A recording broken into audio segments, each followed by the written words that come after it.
Leave a comment where you are watching in the world.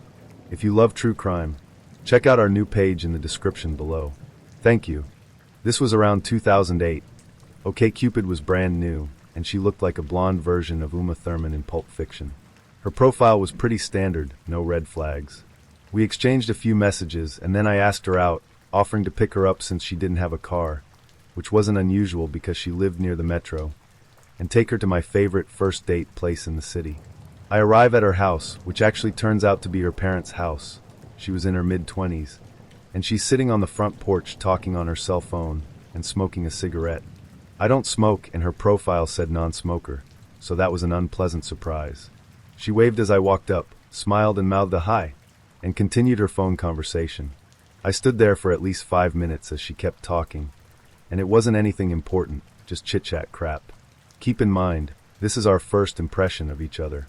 She got off the phone and apologized as if it was a work emergency, and I hadn't just been sitting there listening. Between the phone and cigarettes, I'm already feeling the wheels coming loose, but she seemed so sweet now, and looked great. Well-dressed, bright eyes and a big smile. She even smelled great, not like a smoker. So the night went on. We get in my car, head to dinner, and I start with the normal, early first date conversation topics, but shortly she started zoning out and casually pushing and turning every knob and button she can reach. AC, heat, stereo, seat warmers, defroster. Everything. I ask why. She says she wants to hear music. The radio was already on, but I show her to the tuner buttons anyway. We're 5 minutes into the car ride, and I'm thinking that this first date might be an only date. So taking her to my favorite first date place might not be a good idea. Maybe someplace closer to her house instead. She finds the top 40 teen pop station and starts raving about the music, saying she's a musician and loves to perform. She asks if I want to hear her sing, and all I could do at this point was say sure. She starts literally whispering along with the song for about half a verse and a chorus, and then looks at me, asks what I think. I assumed she was joking, so I said, "Ha, that was great," and the smile immediately disappears from her face. She looks like I just slapped her, which was ironic because she then punched me hard in the arm and called me an asshole. Then cranks the volume up and starts singing along while giving me the evil eye and calling me an asshole again in between lyrics. I'm making a logical guess. She must be on something. She didn't smell like booze, so maybe it is pills. No idea. All I know is this woman that I've known for less than a half hour has violent tendencies, is not thinking clearly, and she's still in my car. I've got to get her home without being attacked or puked on or whatever. Right about when I find a place to make an illegal U-turn, she leaned over and started licking the side of my face from my neck up into my ear, while rubbing my crotch with her hand and whispering something incoherently. Now I'm fucking terrified. Gripping the wheel, 1,000-yard stare on my face, straight ahead speeding back to her house while she tongue fucks on my ear and licks my cheek. She eventually loses interest and gazes out the window humming to herself. We pull up in front of her parents' house and she doesn't seem to notice, just gazes out the window and then all of a sudden snaps to and says, "Wait, are we home?" I said something like, "Yeah, tonight just wasn't going to work out, sorry." She got out of the car with a sort of confused, happy look on her face and went inside. I went home, had several strong drinks, and went to bed. I woke up the next morning, and there were about 100 missed calls on my cell phone from a number I didn't know. I got in my car to go to work, and that is when I found her cell phone on the floor of the car. It also had dozens of missed calls, but on her phone they all came up as Mom. When I got to work, I messaged her on OkCupid. "I found your phone, we'll get it back to you ASAP." And then I deleted my number from her contacts list, put it in an envelope with no return address, and overnight edit to her house. Never heard from her again. One time I joined a dating site, and I ended up with 6 dates in about a week's time with 3 different guys, something that otherwise usually didn't happen to me in a year's time. I was recently laid off from a 13 years career as a system engineer and had a nice severance with some free time for the first time in my life. I was exploring hobbies and new careers options, and had seen a relationship both kind of peter out due to him being a workaholic and then end explosively due to a betrayal of a common friend, also losing a few close friends in the process. So it was a time in my life where I was willing to make some big changes and try something new. I had always considered mini golf a good first date, as it wasn't very strenuous like hiking can be, but allowed us to talk more than a loud night club or movie would. It was also a daytime date, where I could meet someone, so it was a pretty safe dating environment. Finally, I believed that I could learn a lot about a guy playing a game of mini golf. For example, see whether he automatically got my ball out of a water trap, or if he hesitated or expected me to take care of it. This guy, Michael, contacted me on the dating site. He happened to be a software engineer at the same corporation I had formerly worked at. It was one of the biggest companies in town. However, unlike me, his department had not been bought out, and he wasn't laid off. He was about 7 or so years older than I, late 40s, and had a nice head of grayish hair. We exchanged photos, as well as chatted online or the phone some before setting up a date. I knew he had a good job related to computers, and we shared a lot of the same hobbies: tabletop gaming, video gaming, hiking, etc. When I was younger, I had always thought I would marry a man named Michael/Mike, as it was my favorite guy name. Michael liked my mini golf idea, as he told me he did some regular golfing in his spare time, and he had a favorite golf course, which was attached to a mini golf course. So we set a mid-afternoon date on his day off. I arrived at the golf course a few minutes early and start walking through the parking lot to the front gate. Walking towards me is someone who looks like Michael, walking fast, head down and a bag of clubs over his shoulder and more in his hand. As I pass this person, I stop, smile and ask, "Michael?" He barely nods his head, keeps walking and says nothing. I turn on my heels and walk after him. I'm thinking, what happened? Did he decide to bail out of the date and I caught him before he could get to his car?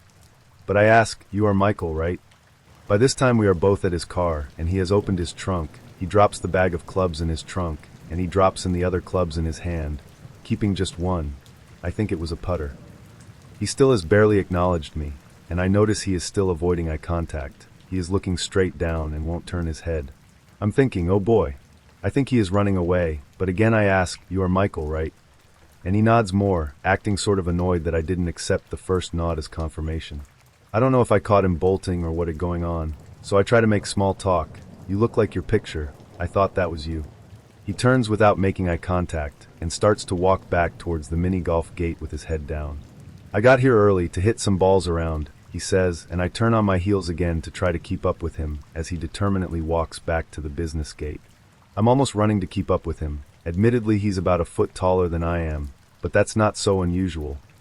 What is unusual is that I get the distinct feeling he thinks he's in a hostage situation, and he's trying to get the date over as fast as possible. I'm about ready to tell him, obviously this was a mistake somehow. We really don't have to go through with the date, and we can just go our own separate ways right now. However, it was all I could do to try to keep up with him, much less get that whole thing out while he stayed in one spot. We get to the front gate, and he purchases 2 mini golf passes, and the guy behind counter shows him a box of colored mini golf balls. We each take one. Then the guy behind the counter moves down to the club selection area and says for us to each to select a mini golf club. At this point, Michael says he is going to use the real golf club he brought, rather than the miniature golf club, and he lifts it into the air. The guy behind the counter stifles a laugh and shrugs, saying, "Okay." I don't know anything about real golf, but even I can see how different the big head, mostly colored plastic mini golf club is to the sleek titanium Real golf club Michael was carrying. I take a club matching the color of ball I took, and I decide this might be the world's fastest game of mini golf, as he might just be trying to get through this date as quickly as possible. Still, there was no reason not to try to enjoy ourselves, so I relaxed and just started making the usual small talk. Any question I asked Michael was met with a long pause, and then usually a yes or no answer, although I was asking open-ended questions. I fought my natural instinct to fill the awkward silences with nervous laughter and comments. At the same time, I tried to balance my questions to him with my own information. However, it still felt like I was grilling a captive. Michael still hadn't made eye contact with me, and his head was perpetually bent without turning his head to the left or right. I again debated about asking him if he really wanted to go through with this, but he already seemed so embarrassed. We approached the first hole. He gestured for me to go first, so I put down my ball and hit it. It goes partly towards the hole. Michael puts down his ball and poses for a swing, and totally misses the ball. I immediately stifle a laugh, keeping up the small talk, trying not to notice that he completely missed the ball with his tiny sleek putter. He motions for me to go again, and I stop and ask if he wanted to go again first, as his ball was the furthest. I stopped myself in mid-sentence, choking down the words, and approached my ball, casually hitting it, and it goes in the hole. I pick my mini golf ball out of the hole, cringing as he prepares to go again. This time I remain silent, not to break his concentration when he is preparing to hit the ball, and I continue to auto-silence myself each time he gets up to swing from then on. Michael hits the ball, too hard this time, and it goes zooming off the green and into a different mini-golf feature. He's obviously red-faced now as he chases after the ball, picks it up and puts it down on the course, closest to where it left it. He takes another swing and misses the ball. Par is only 3, but he immediately swings again and hits the ball. It ricochets off the cement rim of the course and goes the opposite direction. He slinks off to retrieve his ball, stopping at the stand next to our course to mark par/3 for his score on the little paper sheet and a 2 for me. I started to suggest that maybe he would want to swap his golf club for the mini golf club before we went on to the next hole, and he just shook his head no. The other 17 holes went pretty much the same for us. I played my usual game except that I hit a hole in one on one of the holes. Michael either couldn't hit the mini golf ball, or tore up the turf, or hit the ball so hard that it wildly ricocheted off the course and onto another one. He obviously had no control of the mini golf ball with the real golf club he had, but he wasn't going to admit defeat by swapping it out for a regular mini golf club. He never made eye contact with me, and never moved his head side to side, even to check out shots he would set up, which was another reason his shots never got near the holes. A couple of times I called him Mike, and he immediately corrected me that his name was Michael. I'm usually good at small talk, at drawing shy people out of their shells, making them comfortable, and getting people to talk. However, nothing I tried really worked with Michael for very long. I figured he was just trying to get what had to be a miserable experience over as fast as he could, so I tried to move things along myself. I did ask Michael some of my usual dating questions, and he gave me some brief answers, like, "What do you like to do in your free time?" He said playing Xbox. I actually had played that with friends before many times, and so I asked if he played with friends, and he answered that he had no friends. This kind of shocked me as I'm a very social person, so I asked about what Xbox games he played. It seemed they were mostly shooters. He had also said he liked board games on his profile, so I asked about which ones he liked. He named a few of the Euros, but said he didn't know anyone to play them with.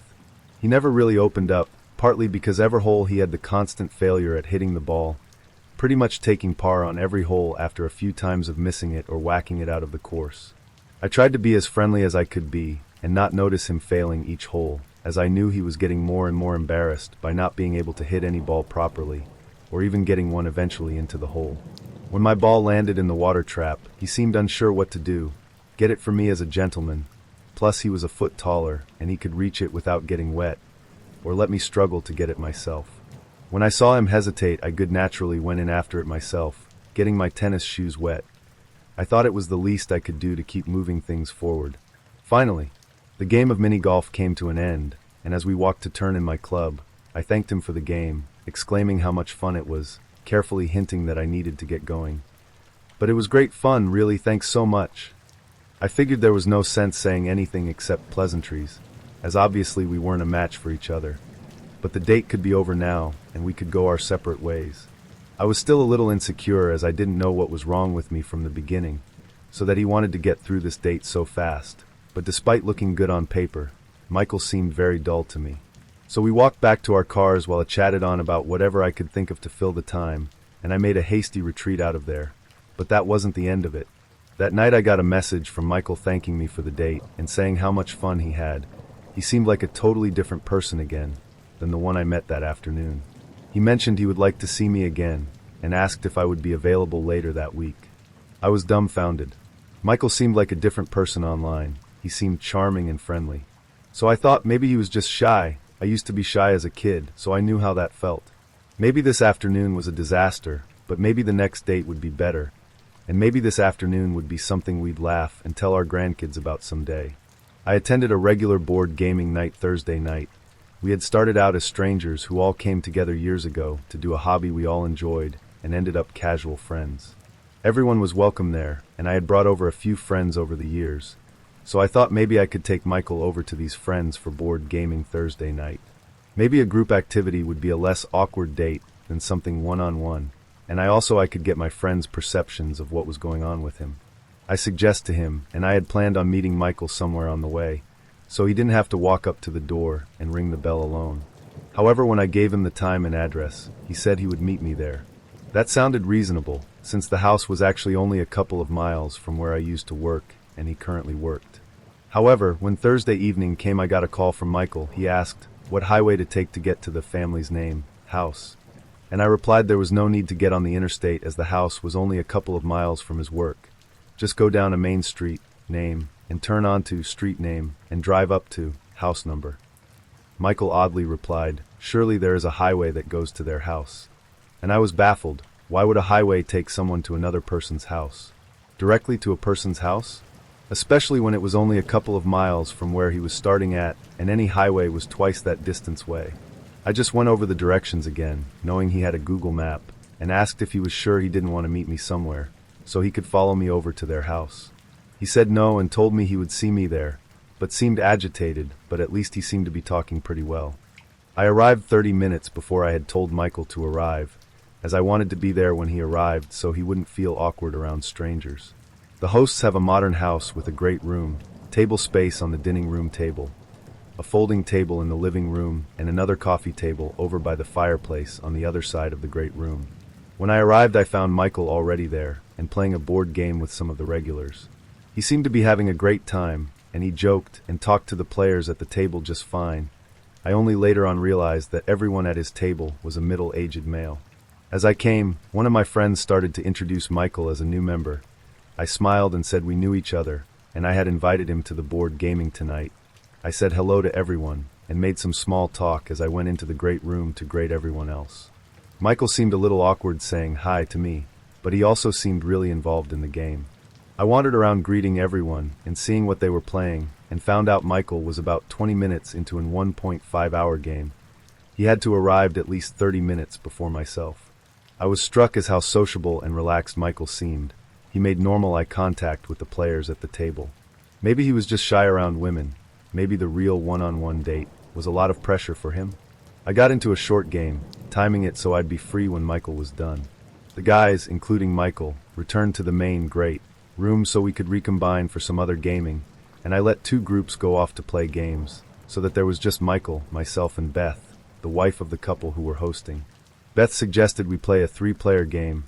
Michael didn't know any of them that were out, so we finally settled on a board game called Elfenland, which Beth and I knew we could teach, and Michael said he was willing to try.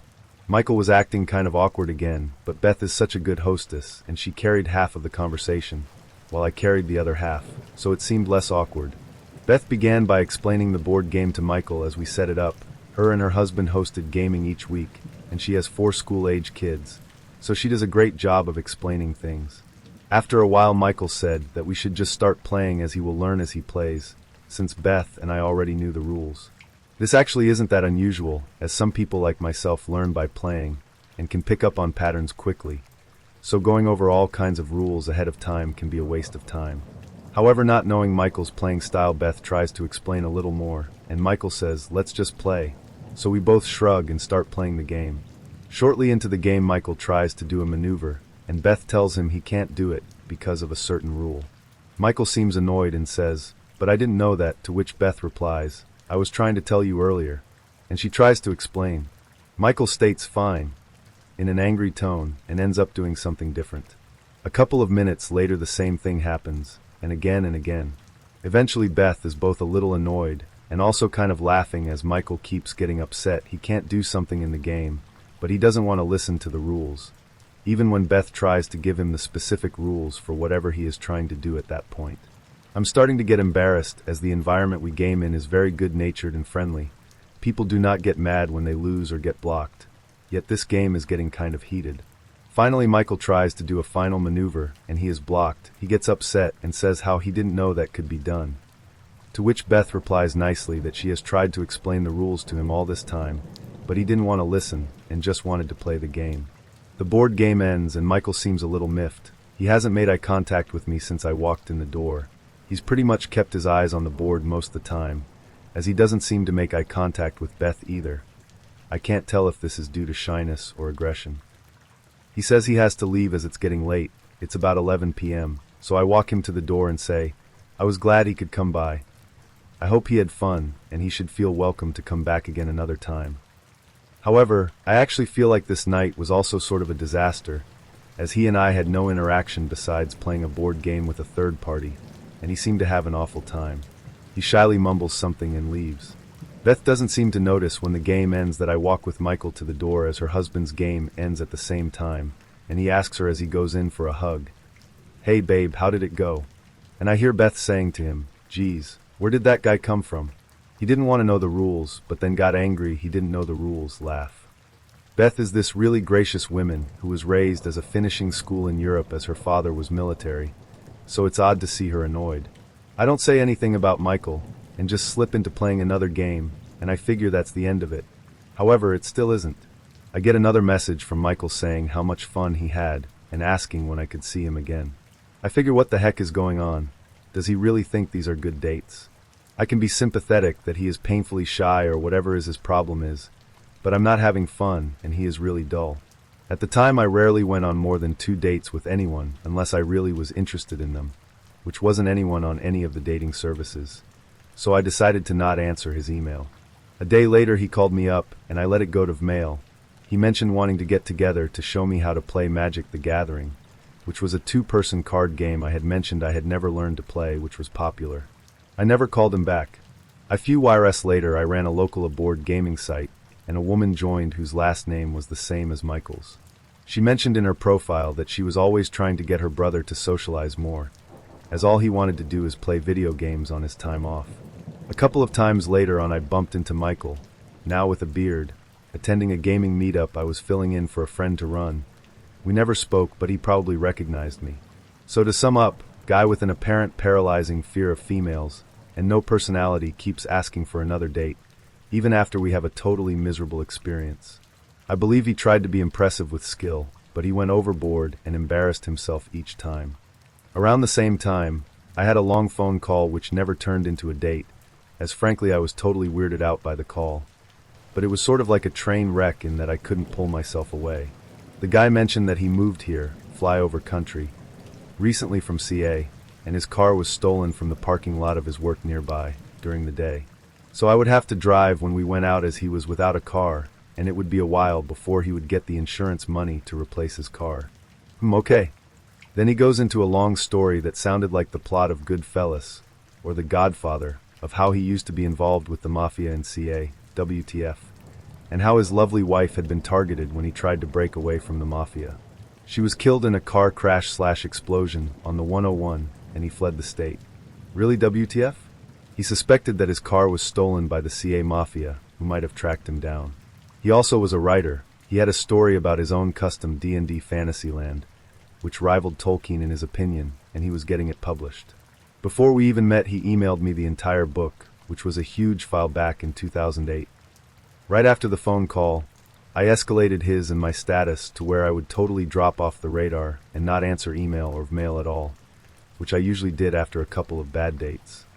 He didn't take the hint even after several weeks went by of him calling and emailing and getting no reply. During this time, his messages became more and pleading and wistful, once stating, "I'm getting the idea that you don't want to talk to me," laugh, and then "please get back to me. I want to make sure you are okay and haven't met with a horrible demise." Ominous. Careful, this will hurt. First real experience, and the channel was between the two of us. Yep, really. To be honest, this is the naughtiest I had because it broke me twice, drained me of my energy and made me feel like SH-. It still does to this day. Even after hearing numerous times, it was definitely his indecisives, *** loss. Met a nice guy on Tinder in late March, I'd say, talked a little and quite quickly. He may have said it was not what he was used to, asked for a video chat. Somehow, I was at some point stuck in Paris for a night without anywhere to go. We chatted all night long, so I guess that's where the attachment came from. Oh my, first time I got someone to act this nice and caring. I was then hooked, easily, and fell harder as the days went by. Still, we talk quite a lot about several things: life, marriage, how we perceive ourselves, the kind of things we like, and kinks. I tick so many boxes that we get along really well soon. Yep, I know, might be a red flag, but I acted as if it wasn't and chuckled like an idiot. Fast forward to June, where he mentions he may go on a date. I'm baffled and a bit sad. Well, in fact, really sad. I know about that time. Our conversations were steamy most of the time, but still. Talked a bit less. I was a bit worried, and here it goes. Frankly, it broke my trust. But I chose to go on, and even to let him go on that date. Mind you, I was in France and he was in England. So the date, from what he told me, is cancelled. He's sad for a few days, and then gets back sporadically. I still do it, but the magic is gone, and I feel like a second option. Which breaks my heart a little, as I trusted the guy. In July we finally meet. I was ready to punch him in the face and tell him to F off, but melted because in the end he seemed to be a genuine nice guy, very polite, with some conversation, quite the gentleman, and he, like I do, seemed to really like cats, having some privacy and awkward talks about trains or plug sockets or politics. At some point we share some kisses and a hug. Being hugged from the back for me is extremely intimate, so that meant quite a lot. All of a sudden he snaps, walks around a little, and goes back to his normal, quite affable self. Without any indication he'd like to do anything to me. We tell each other we'll get to meet again. I go back to my place with some butterflies in my stomach, and go back to France thinking about how I'd love to be around, and get to know him on the deepest level possible. There can't be any Issa there, right? Right. Then in August, I go to a nearby city. Mind you, around that time he was checking my social medias, lives, etc., but didn't interact that much. We get to see each other again at his place.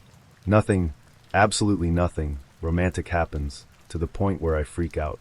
When going back to the train, I suggest maybe I could stay a bit longer, so that we talk, and he bluntly tells me, there's no romantic connection. I fell from heaven to hell in a matter of minutes, and Ugki cried like an idiot. Going back to France, we talk about that via messages. He mentions not saying things correctly, which makes me wonder a lot. At some point, after trying my best to understand what I did wrong, I send a message saying it's best I don't keep contact with him as it hurts. I tried but ended crying myself to sleep way too much. September ends, days are passing by slowly. I imagine all sorts of stories where he finds better women, more desirable women, this kind of stuff. Had lots of work to do, but focusing was hard. I lost someone I deeply cared for, was trying my best not to text.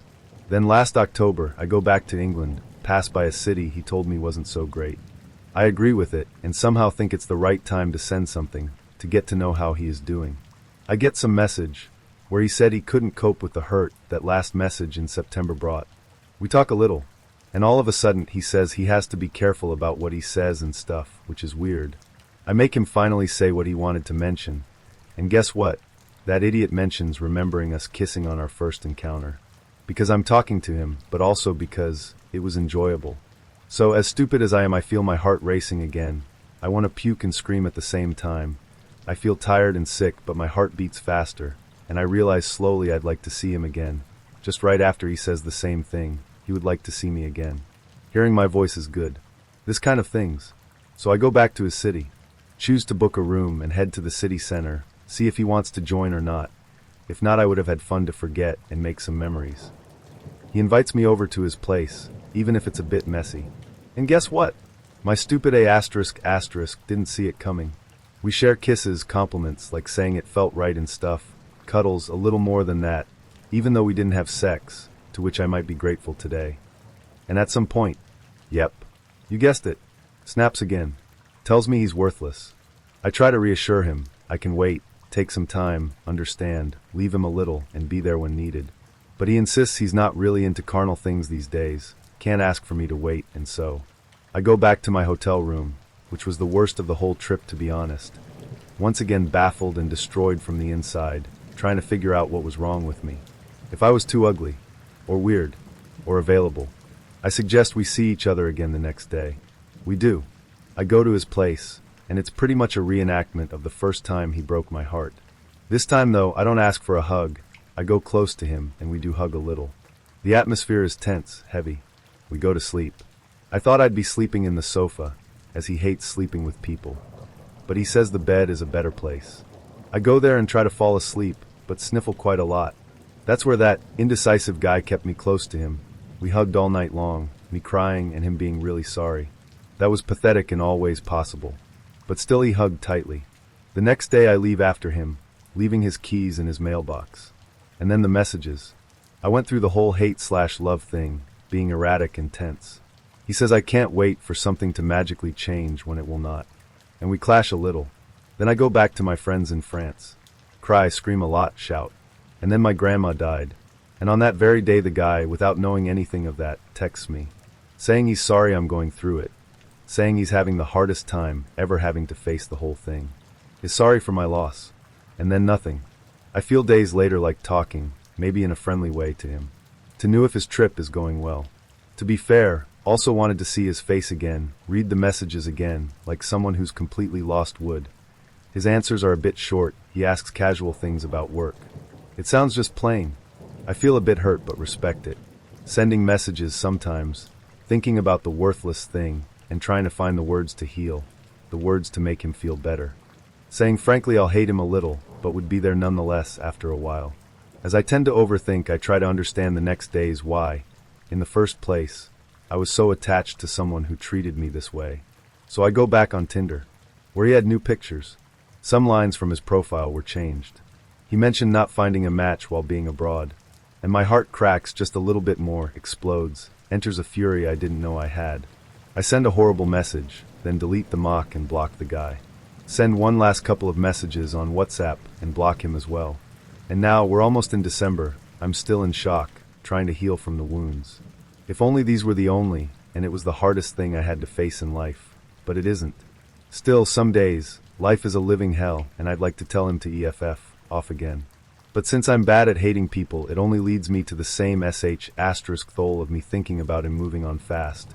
Having fun and someone to go to when I'm stuck there with the memory of his touch burning my skin and my eyes.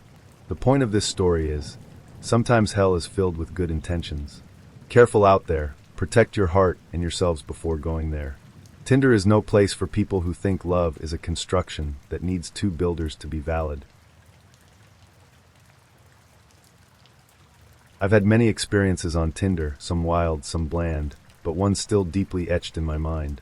This was a good 3 years ago. I am from Singapore. I was 19 turning 20 then. I finished a short stint in the military and was about to go to college. My family wanted a good vacation, so we went to Tokyo and then Hokkaido. It was a good 18 days there in the land of the red sun, and boy was I having a great time with the food and the snow haha. On my last day there, I decided to play a bit of Tinder just for funsies. Matched this local girl who was learning how to be a chef. She had come over to Hokkaido to work in one of the restaurants there. My family had a villa a little off the main area, so it was secluded. I was surprised we'd even matched, because there definitely weren't that many people around. Anyhow, I got her number quick like I always do, and we talked a bit.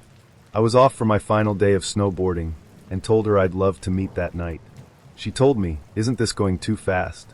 So I sent her a picture of me holding my air ticket, and she saw that I was indeed departing the next day, off the dates on the ticket. So she agreed that we'd meet, and we did that night, right at one of the bars near the foot of the mountain I was snowboarding at. She was sitting down, and from a distance away I could see she was looking around a little anxiously. She seemed like a shy girl. I walked right over, sat sort of beside her and said, "Hey, you must be Grace, I'm Matt," smiley face. She looked so stunned I smiled immediately after haha. She brought me to a small eatery first for some food, and we got to know one another. Then we headed to a bar for 1 to 2 drinks. It was getting late though, and transport after 10 p.m. in Hokkaido when it's snowing is non-existent. I had to be back early for my flight the next day too. Told you I wasn't lying. Not to mention, I was young and also a little less bold at the time.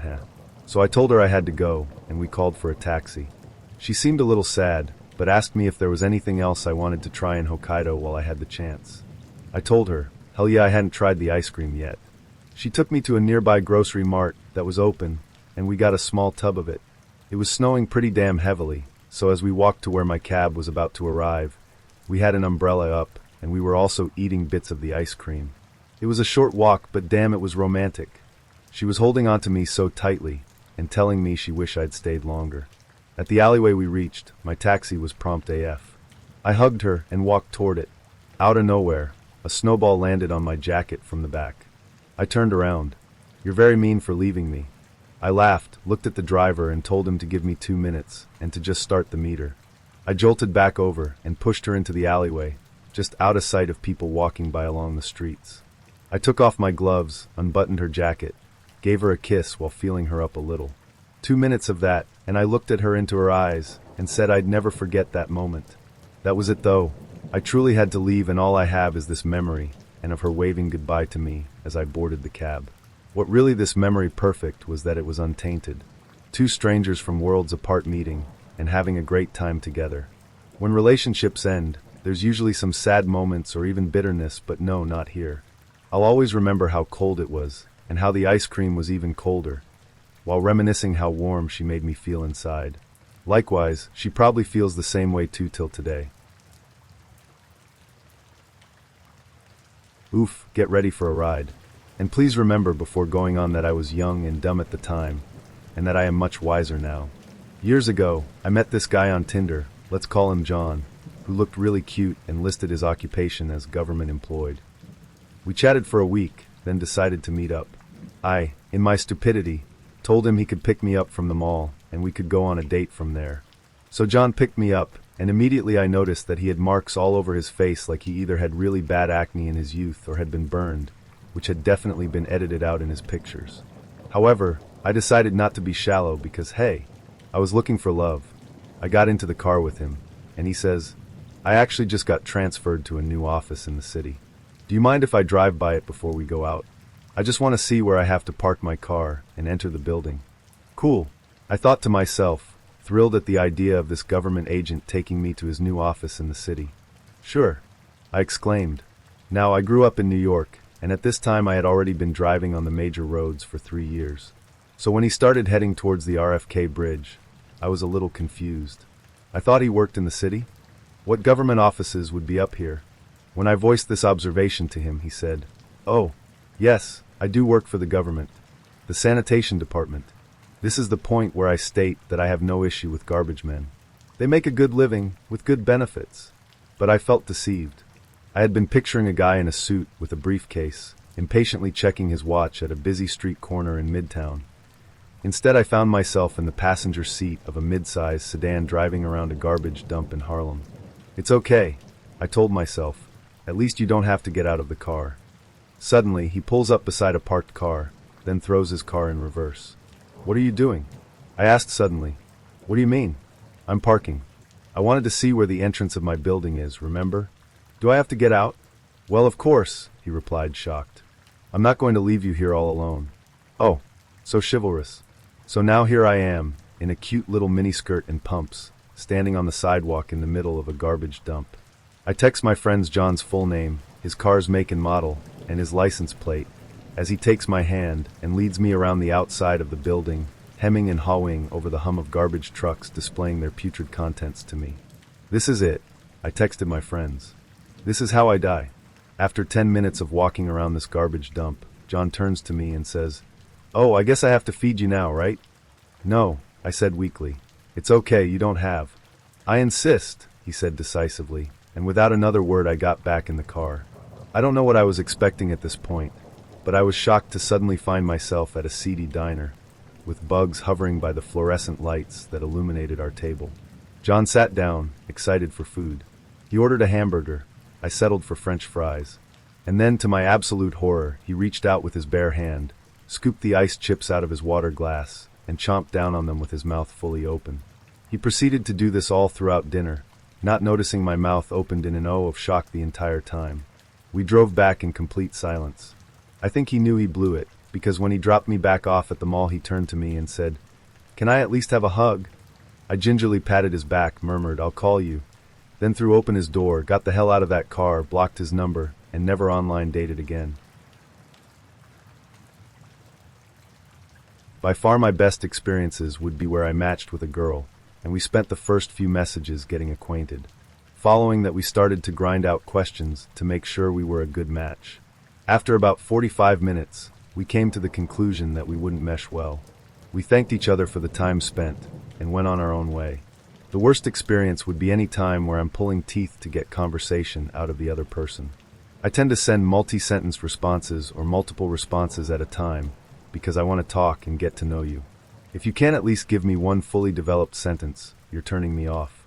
Often I'll call out women on this, hey, I want to get to know you, but your short responses are a turn off, and sometimes they'll change their ways or stop responding. I don't do it to be a dick, but rather if this is how we're starting off, things will not get better. Now I have had a few girls say let's talk on the phone because I don't like texting, and we continued the conversation on the phone.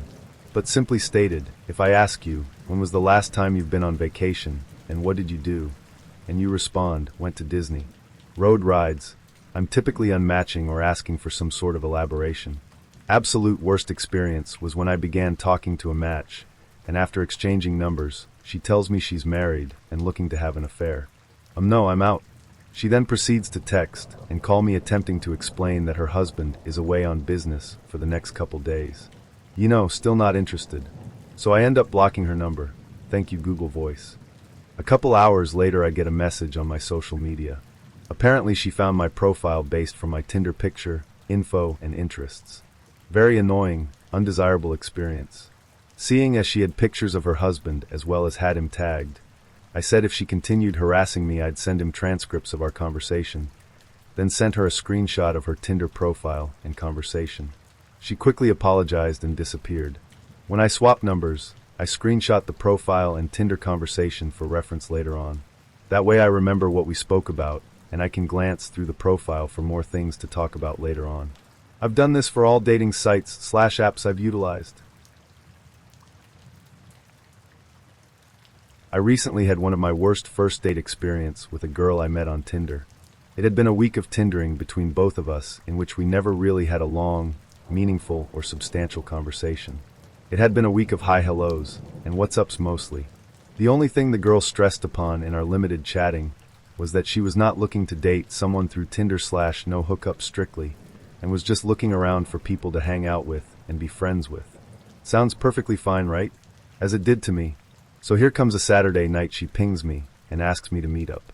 I was a little surprised considering we really hadn't talked much, but still agreed to meet. She asked me pick her up, and we went to a pub nearby in KP. There was a couple entry of 2,000 RS for the place, which being a gentleman I paid. No worries. We went inside and started having a drink or two. Realizing that I didn't have any cash due to the recent demonetization, I casually asked her if she had some with her, so that we could buy some cigarettes for the night, but she said she didn't have any cash. Now I started to notice that the girl who was just looking for some genuine people to hang out with, as she originally said on Tinder, was ordering food/alcohol of her choice on my money. That too on the first meeting. I believe by that time she didn't even knew my full name. This dual behavior started pissing me off, and the beer had already started hitting me. So finally I hit off the golden conversation. How will you give me your share? Hearing to which she was shell-shocked as if I had abused her asking for my own money. She replied saying, I thought this was a date, and aren't you supposed to pay on the date with a girl? Me? Does this mean you called me to pay your bill? You are also independent enough to handle your own expenses. Aren't you? Girl, this is so weird. Doesn't a date include all this expenses? Aren't you aware? If you really want me to share, so let me tell you that you go on and enjoy the night I am leaving. This is so stupid of you to ask me money. Me? Sure, if you think so, please go ahead. I haven't came here to pay your bills from my hard-earned money. She left and I enjoyed the night alone, listening to music and drinking beer. Enjoyed my own company. A memorable night indeed. I asked for money only to judge what kind of a person she was, and luckily she showed her true face, which she was trying to hide by creating a facade of big shot party animal, cool, and bindas girl in front of me. I am happy and proud on myself about the whole episode that I had the courage to ask the right questions and act on time, and didn't become another puppet to fall for the trap of such cheap/dubious people around. I never really cared about what she would think of me. Wasn't image conscious for some time, and see, it paid off well. I got to know the reality. Speak your mind and heart, it works. He had hidden his face in his Tinder profile. His profile stated, serious people only. I'm 6'2", green-eyed, 86 kilograms, fit, kind and honest. Prefer to keep my pictures private for work reasons, but happy to send to you. Finding the faceless profile mysterious, I swiped right. He matched and messaged me on a Saturday evening. Andrew. Hello, I matched with you as I've seen your profile on different apps over the years, but with the age written as 37 to 40. My profile has me as 33, which is my real age. Me, maybe you've mixed me up with someone else, as 33 is my real age. Andrew, no, I'm certain it was you. We even spoke to each other 2 years ago, and I recall you were older than me. Me, well, 33 is definitely my real age. Or do you mean you think that someone has stolen my photos and set up a fake profile? Andrew, I'm not sure. Do you remember why we didn't end up meeting last time we spoke? Me job? Andrew, no. It's because I wasn't looking for anything serious. Me, that makes sense. I've always been looking for something serious. Did you have your pictures showing last time we spoke? Did I know who I was talking to? Andrew, yes, they were showing then. Anyway, I think I'm going to go to bed now. It was near midnight by then, unless you want to come over since you are only 3 kilometers away. Me, that's tacky. Andrew, why? Me, well, what do you think happens when you go over to a random person off Tinder's house in the middle of the night? Andrew, enjoyment and fun. Me, that's not what I'm looking for.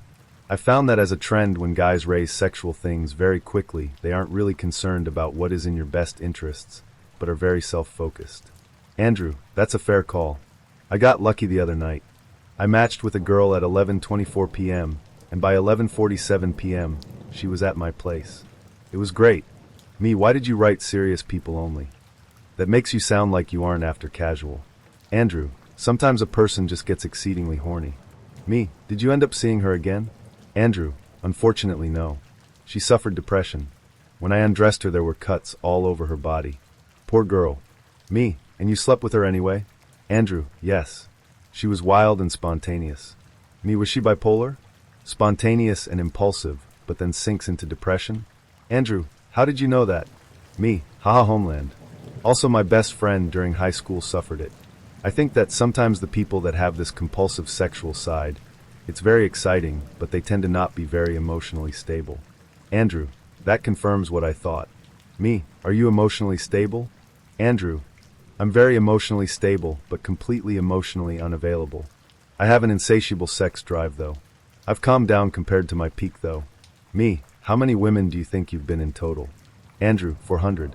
Actually, 300. No, wait a minute. It's around 400. I know that's messed up and not healthy. Me, wow. So that's like a new person every week? From what I've observed, I do think that when someone has slept with over 100 people, they tend to end up detached. In a way, it's like you've thrown away hundreds of people. Does your family know you are promiscuous? Andrew, at the most extreme points, it was 5 new women a week. No, my family doesn't know. I've gotten better with age. I used to view women more disposably and just ghost them. I'm better at not doing that now. Me, are you good looking? Andrew, I think so. Me, can I see a photo? Andrew, no, I am not going to show you for your curiosity. Me, why did you write in your profile that you are kind? Doesn't ghosting people inevitably cause hurt and treat people like they can be thrown away? Andrew, well, I'm polite and not rude when I interact. I'm upfront about what my intentions are. Me, do you know why you sleep with so many women? Was there something that triggered it, do you think? Andrew, yes, I know what's caused it, but I'm not going to tell you. Me, I hope it wasn't anything too bad. Andrew, of course it's bad. I mean, 400 women is extreme. Something bad would have had to cause that. It's strange as I'm so disciplined in every other aspect of my life, sport, job, family. Me, my Italian model friend jokes that a man is only as monogamous as his options. Have you cheated? Andrew, yes, I cheat on my partners. Sometimes they know, sometimes they don't. Me, how do you morally justify it to yourself? Truthfully, I can't really respect someone who cheats. It's so self-focused an approach. When you care about someone, how could you do something that could hurt them so much? Andrew, my sexual appetite is just ferocious. It's easy for me to get sex. Me, yes, you are the world's definition of successful, and you get girls easily. And girls can be silly in who they are attracted to. Trying to get attention from the guy that doesn't treat them well and is emotionally distant. Andrew, a girl I slept with the other week told me that. She said she was drawn to emotionally unavailable guys. How ********************* up is that? Me, I think it's something girls outgrow eventually. When they get tired of being treated terribly and realize they don't want to be with a crap human being. Andrew, haha, crap human being. Me, don't you ever want to be in love? Andrew, okay, enough analysis for today. I'm going to bed. Me, good night. Andrew, bye. Then he unmatched me. I wasn't surprised. After I got divorced, I decided to try Tinder. I actually have 2 bad experiences. Nothing fatal or creepy, and no existential threats. It just sucked and convinced me to try the old-fashioned approach. Say hi to a girl and ask for her number. Free dinner. For so many reasons, I think that honesty is always the right thing. So when I met a seemingly nice girl and asked her out, I was just myself. She asked me about my work. I'm a lawyer. She asked me what kind of lawyer. I told her. And then she started asking me, isn't it expensive to live in Japan? Of course, I didn't see where she was going with that, so I honestly said, "It pays well enough that I don't have to worry much." She ordered an expensive dinner, several drinks, and dessert, and I asked for the check. She stood up and said, "You don't mind getting this, right? You make a lot of money, don't you?" And she walked out. Using Tinder to find clients. It's not what you think. After the expensive dinner, I decided to go for coffee on the next date. I met a girl for coffee, and she gave me her card. She was in real estate. One thing about dating in Japan is that some girls like newbies. They don't want a guy who has dated a lot of Japanese girls. They want to be your first Japanese girlfriend. So I thought it was a good thing when she asked me how long I'd been in Japan. Just a few weeks at that time.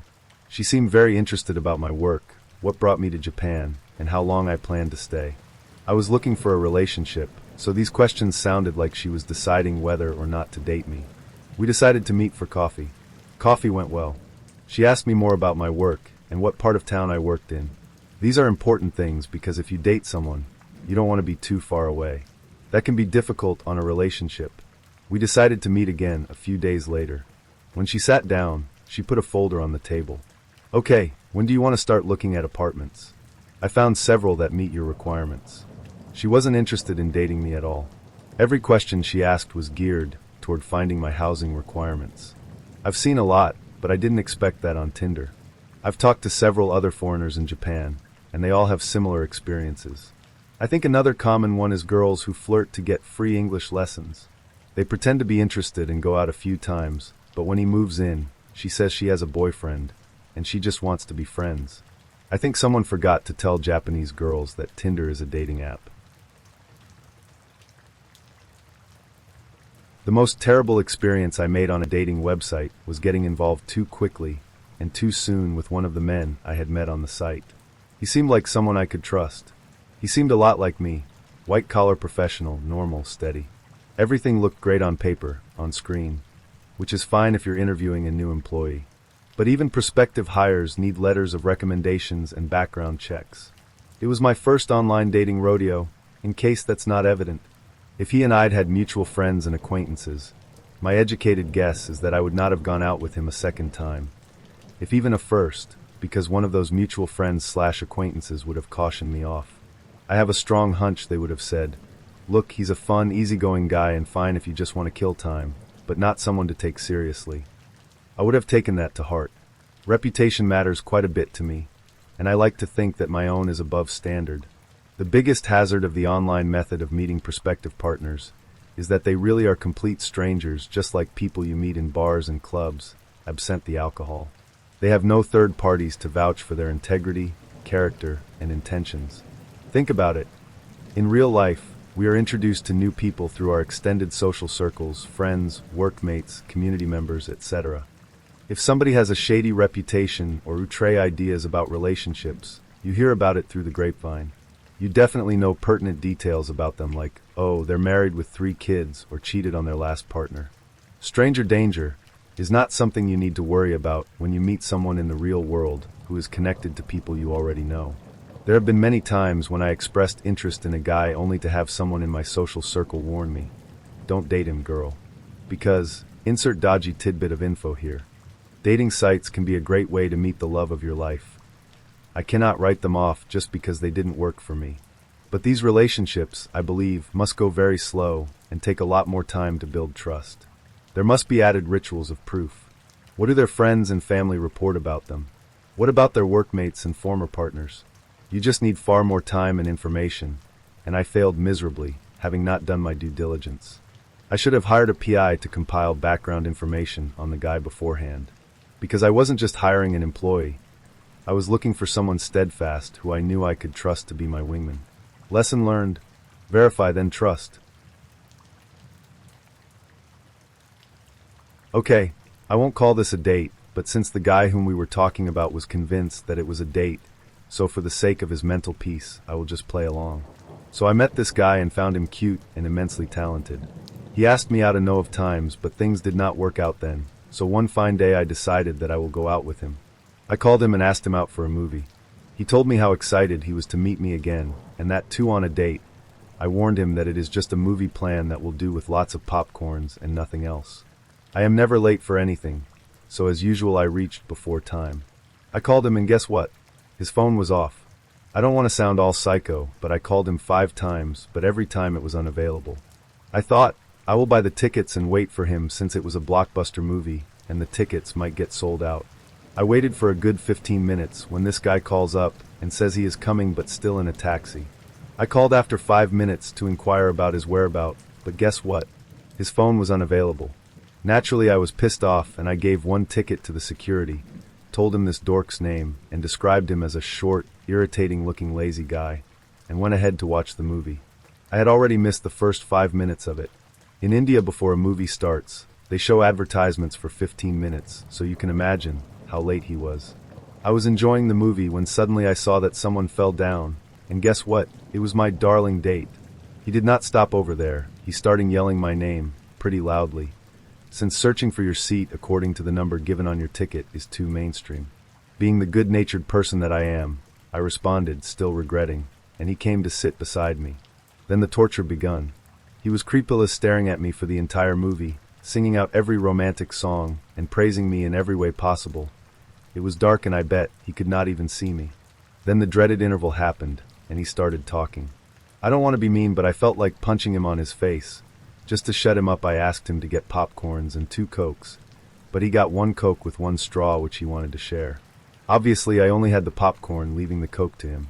After a good 10 minutes, he stretched his arms and the popcorn tub, full of yummy popcorns, fell on me. Believe me, it was getting difficult when suddenly he asked for the second date, and very politely I turned him down, to which he asked whether we could officially date. I told him I needed time, and will text him once I go back. The longest movie of my life got over. It was a good movie BTW, but he made it intolerable, and I literally ran away, believe me, in heels. Never replied to the hi that I got from him on that evening. Believe me, I am the most polite person you will ever find. The boys outnumbered the girls in my high school, 16-24-0. Come prom season, the imbalance presented a problem. Joe and David brought their girlfriends, and Connor's dad set him up with his employee. Tom didn't even go, a wise choice. I was stuck with 2 tickets and no date. Don't be like your father. The man didn't even go to his own prom, said Mom. I contemplated pulling a Danny Sr., but asked Kira instead. I typed and retyped the message until I overcame my anxiety and pressed send. She said yes. I was elated, but more importantly relieved. Seniors have enough to worry about. They don't need the added stress of prom. Going stag's always an option, said Mom. It is, but nobody does that, I said. By January, Kira found a boyfriend. Now that you're in a relationship, are you still going with Dan? Asked Connor. Of course, she said. From there I moved on to the next problem. Kira's unavailability made me realize how much I liked her. I longed for the taste of her lips, but all I had was Crown Royal. Could you pick your head up off the desk? Said Mr. Hawk, appalled a student dared sleep in the first row. I was tired, depressed, and slightly hungover. He could force me to keep my head up, but he couldn't make me pay attention. What good was physics when the girl I loved was with another man? Matt and Nick came over to my locker at the end of the day. We heard you're going to prom with Kira, said Nick. They slung every possible insult. Kira's too annoying, too flirty, too desperate, and weighs too much. She was infamous. Kira knew more people in my school than I did, and I actually went there. A couple months later, I was sitting on Connor's couch when I heard the best news. That asshole broke up with me right before my race, said Kira. She lasted 20 minutes before bursting into tears. Comfort her, said Connor, nudging me. Put your arm around her. At the time, cheering up women wasn't in my repertoire, so I kept my distance. Plus, part of me thought it unfair to swoop in right after a breakup. The month of May crept up on us while we were busy writing term papers, taking finals, and dodging questions about where we would attend college. Should I go and get her, or should I have her drive here? I asked. It would be nice if you went and picked her up, said Mom. I found Kira and her mother standing by the curb. They looked on in horror as I attempted to parallel park. Within 3 maneuvers, I straightened the car out. Matt and Nick were wrong. Kira looked beautiful. She wore a knee-length black and white dress. I wouldn't have remembered without looking at the pictures. I got a spray tan, she said, to cover up my tan lines from practice. Kira rode on the Sagamore crew team. The practices toned her muscles, and she lost a ton of weight. I don't know how you do it. Don't you gotta wake up at like 5 a.m. on the weekends? Yeah, I actually have to go and meet tomorrow morning, said Kira. Already nervous about prom, I managed to drive us home safely. Kira talked to my parents, and we went outside to take pictures. I rested my arm on the shoulder of the girl I loved. I don't know about her, but I didn't have to fake a single smile. The lady across the street complained about the length of Kira's dress. It was up to here, she said, slapping her upper thigh close to the crotch. I figured that was her way of saying Kira looked hot. Soon Connor and Joanna arrived, and we took more pictures until we had to leave. Is that your car? Asked Kira wide-eyed. Yeah, said Dad. The Cadillac used to be his pride and joy before we got the dog. Even dethroned, the car still enjoyed second place. By complimenting the Cadillac, Kira forever found herself on my father's good side. Dad drove us since limos were banned. To combat the culture of excess surrounding prom, the school hired a yacht to sail us up and down the Hudson River. Students dubbed the event Aquaprom. Watch your step, I said. Kira hadn't stopped texting since I picked her up. Can I have your phone? Mine's dying, she said. I need yours so I can put in this guy I like's number. His name was Connor Burr. I know that because I still have his contact information in my phone. Backup assist's a bitch. Last month Kira visited Burr at Iona College. He took her to a bunch of parties that impressed her sufficiently. How could a 17-year-old compete with that? Kira and I boarded the ship. We sat at a table set for 8, which was perfect since that was the size of our party. After dinner the DJ started playing music. Kira took 15 seconds to deem my dancing reprehensible. She turned around and lost me in the crowd. I tried to rejoin her, or at least talk to her, but she was too preoccupied with her real friends. I left. On the way back to the table, I saw Connor. Joanna was grinding on him. She stopped only to grab his tie and slide the silk through her fingers up and down. I found Joe and Danielle sitting down, and Katie and David joined us within a half hour.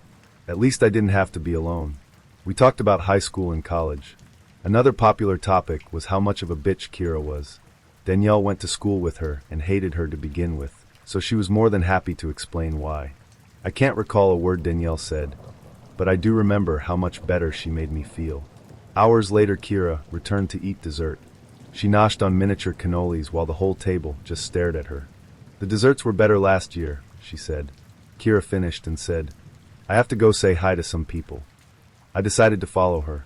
Anything would be better than sitting at that table for another 4 hours. Kira combed all 3 floors of the yacht, searching for her acquaintances and in many cases enemies. I have to find Matt and Nick, she said. If she only knew what they said about her. Eventually we did run into them, but they didn't have much to say to her face. We just stood there, not saying a word.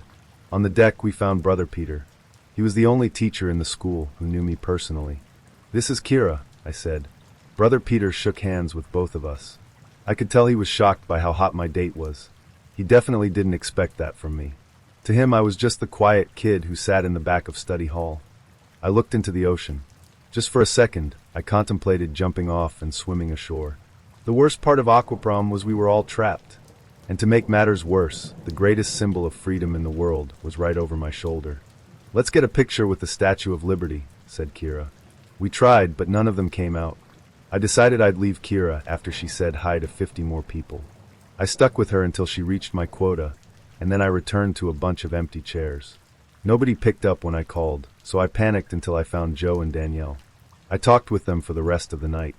Over the PA, the DJs announced the prom was over. I found Kira, and we took our seats on the bus. Are you okay? She asked. I am. Kira repeated the question over and over. With each yes, it became more apparent I wasn't. A single tear dripped down my cheek. Thankfully the bus was dark. By 3 a.m, I finally was home. I told my parents I had a miserable time and went to bed. Kira used me to go to prom, refused to talk or dance with me, and then said hi to hundreds of people who didn't even care about her, all while ignoring the one boy who did. I wished she was fat and awkward and flirty like she used to be. In my mind, the way she treated me was somehow related to her transformation. Before prom, Kira hung out with us every weekend. But the summer of senior year, we only saw her twice. Kira wants to come over. Are you sure you're okay with that? Asked Connor, a full month after prom. I said yes. Bear with me, this one gets a bit long. I had been doing online dating for a few years, meeting some nice women, but nobody with whom I clicked in a while. This particular girl was interesting, cute, single, never married, witty and intelligent, as well as very flirty in a seductive way. In short, the whole package. We'd never met, though, because she lived an hour away, and neither of us was keen to drive the whole way, and there was nothing interesting in the middle. One Saturday night, a date stood me up, so I was online by 7:30. Soon after I logged into the dating site, aforementioned interesting girl messaged me, and we began chatting. It turned out, she said, that she had been stood up as well. She invited me to drive to her locale for dinner and a DVD. After some hemming and hawing, I was young and lazy. I opted for the what's the worst that could happen route and jumped in my car around 8:15, making record time and arriving by 9. I called her from the parking lot, and she buzzed me into the massive building in which she lived. Navigating the labyrinthine hallways, I arrived at her door and knocked, and out stepped a woman who fulfilled every promise her pictures held and more. She was such a knockout, I didn't notice at the time that she had closed the door behind her. We trekked back to the parking lot, where she insisted on driving. "You've been in the car so long." And we set off for one of the only restaurants still open in her area after 9 p.m. The conversation in the car flowed, unfortunately. Over the course of the next 20 to 30 minutes, she did most of the talking, and managed to tell me the following. She is not, in fact, single, never married. As it says on her profile, she is divorced. Her divorce is not, in fact, finalized, but will be soon, so technically she is separated, still married. She still has some feelings for her not-yet ex. In fact, they still see each other occasionally. He lives in his parents' basement. She suffers from depression, or as she put it, "Sometimes I don't know why I exist." About a month ago, when she was feeling particularly low, she went to visit him to have dinner and watch a movie. Her ulterior motive, she told me, was to seduce him.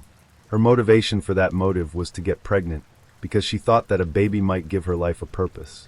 To that end, she had quite a bit to drink, they both did, and she neglected to use a condom. She doesn't like the pill because of what it does to her complexion. Soon after, she drove home, still drunk and still depressed. Arriving at home, she flopped on the couch next to her roommate. The roommate is her cousin. Her second cousin, really. This cousin was released from jail, assault and battery, 2 to 3 months prior. It seems he has a bit of an anger problem. After she told him what she had done, and he argued that she needed to go now, to get the morning after pill, so she didn't conceive, she rebuffed him and said she would sleep on the matter. She went to bed. When she awoke the next morning, her cousin was lying in bed next to her. Naked. Waking, he said, "Guess you better go get that pill now, huh?" She did. The cousin still lives with her. That's why she slipped out the door so deftly. Needless to say, I was stunned. Unfortunately, she was driving, so I couldn't very well say, "Let me out here, please, crazy lady."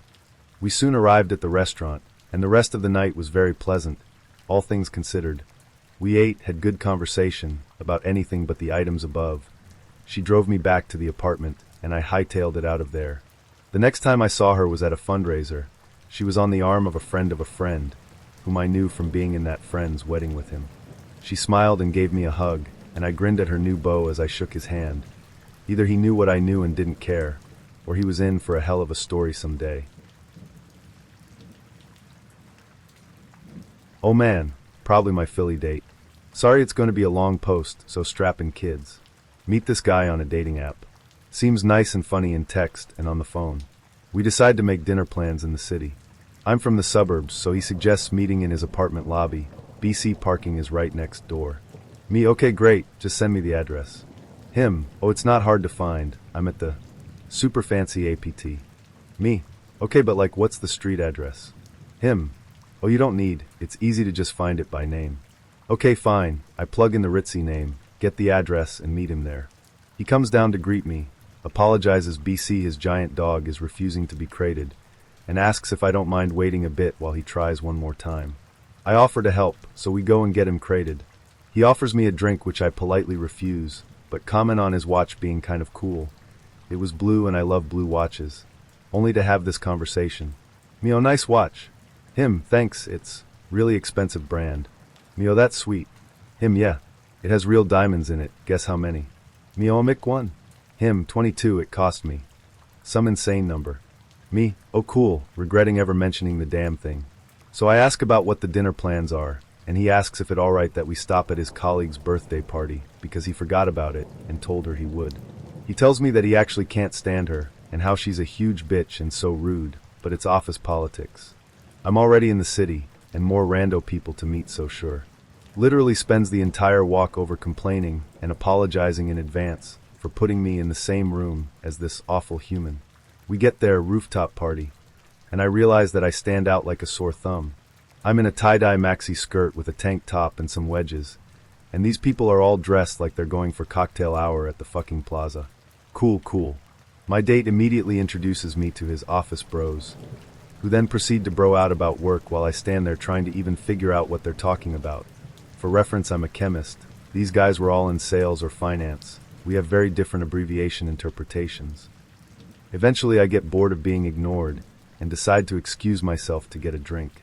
While I'm pouring a glass of wine, another girl whom I haven't met comes over and asks me if I know anyone at the party.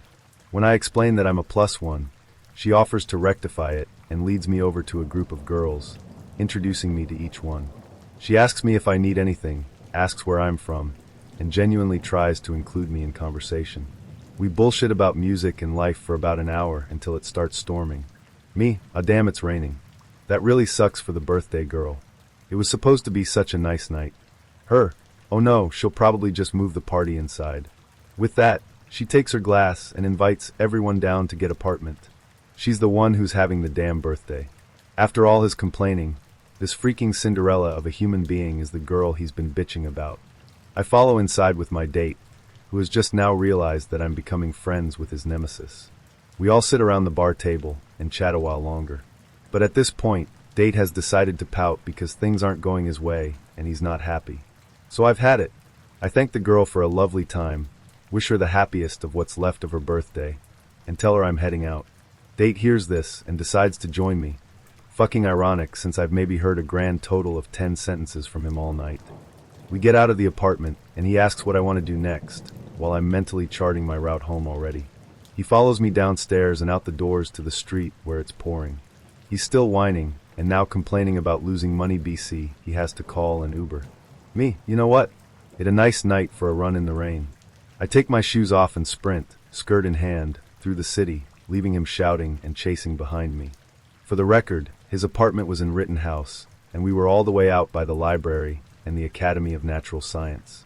So yes, I ran something like 10 blocks in the pouring rain, with thunder and lightning, in my bare feet, in a mostly white skirt, through the streets of Philly, to get away from this idiot, who was now following behind me. I've never run faster in my life. I miss that 20-something endurance. The icing on the cake. I finally get to the parking garage, and by the time I can find my ticket to pay, he's caught up to me, and actually had the audacity to say, "So we should do this again sometime." Yeah, that's gonna be a no. Back in college, I met this girl and asked her if I could take her out to dinner. She said yes. I was ecstatic. Well, then I had to figure out where to take her to give her an idea of who I am and what I'm about. So I tried to do something that was thoughtful. I've learned that there are two types of gifts, expensive and thoughtful. If you can't do expensive, which I couldn't, then you'd better go hard on the thoughtful. This was taking place in the US South, but she was a freshman from Pennsylvania. I started thinking about things that be new and interesting to her. The answer came to me in a flash. Bojangles. I would take her to Bojangles. It's cheap, it used to have fairly decent food, but most of all it's southern, and we'd be able to discuss regional differences in food and culture. Of course, it's also fast food. Really crappy fast food. The evening of the date arrived. I drove her to the place and talked all about fried chicken and the South and tea, and how it must be different from the North. We got there and ordered at the register, then moved down to pick up our tray of food. Fancy, huh? We waited, and waited. I tried to make some small talk. You know, the small talk you make when something could interrupt your conversation at any moment. Then we waited some more, and more. My dinner, fried chicken, was on the tray. The drinks were on the tray. Her sandwich was not. So we stood there with the silence growing more and more awkward. Minutes rolled by that felt like ages. Finally, an employee noticed us standing there and said, "Did you need something?" I said yes, that we needed her sandwich. The employee turned around and grabbed the sandwich from the place it had been sitting the whole time we'd been standing there and put it on the tray. It had been there since the beginning. Not a great start. I picked up the tray and started walking back to a table with her. But there was an issue. Bojangles used to have the best sweet tea, so I always got a large. The cups they use for the larges are the kind that are smaller at the bottom, so they'll fit in your cup holder in your car. That's great for a car, but not so great for balancing them on a tray. It fell over. Fortunately, it fell over onto the tray, but not before knocking her drink off of the tray onto the floor. She had gotten the smaller drink, which came in the wax paper cup instead of the plastic cup that the larges are in. That's important, because it means that when her cup hit the ground at about a 30-degree angle, the cup crushed and launched the liquid inside out like a cannon. Onto her foot, drenching her in Pepsi or Coke or some soft drink. Being gentlemanly, I went and got her a new drink. Got back to the table and started trying to eat. I had ordered fried chicken, which I realized would mean that I had to eat with my fingers, which was stupid on a first date. Not wanting to look dumb, I decided I'd try to avoid eating with my fingers by using the plastic cutlery provided by the store, which would have been a fine idea if not for the fact that Bojangles only provides you with a spork. Not a fork, not a spoon, not a knife. A spork. A plastic spork, to be exact. I'm trying to pry the chicken off the bone with this plastic spork, and it's going nowhere. I can't get the chicken off the bone. I dug in a little deeper and really pulled, which bent the spork back a little, which served as a spring to launch my chicken breast across the table. I actually caught it before it could hit the floor. I remember thinking to myself, well, just enjoy this chicken because this date is going nowhere. I decided to just forget it and eat the dang chicken with my fingers. She was obviously not going to be going out with me anymore, so I decided not to worry about impressing her, just try to get out of the situation without looking any dumber than I already did. I reached down and pulled off a nice piece of chicken with my fingers, and I missed my mouth. Seriously, I jammed the chicken onto my face. I don't know how I missed it, but I did. I just missed, which of course smeared chicken grease all over my cheek. The girl was looking at me like she was waiting for me to tell her, "It's just a prank, bro." I felt so dumb. We finished eating in silence. Finally, I said, "Well, let me take you back to your dorm." I gathered up all the trash on the tray, walked over to the garbage can and accidentally threw the whole thing into the trash. All of it, cups, the spork, napkins, the tray. All of it. I looked at the girl, she looked at me, and we both ran to the car. I've had some other bad dating experiences, but this one took the cake. I also remember being shocked when the car started when we were leaving. After the night I'd had, I was fully expecting to have to walk the several miles back to campus in the dark. Before I got married, I tried my hand at using dating apps for the first time.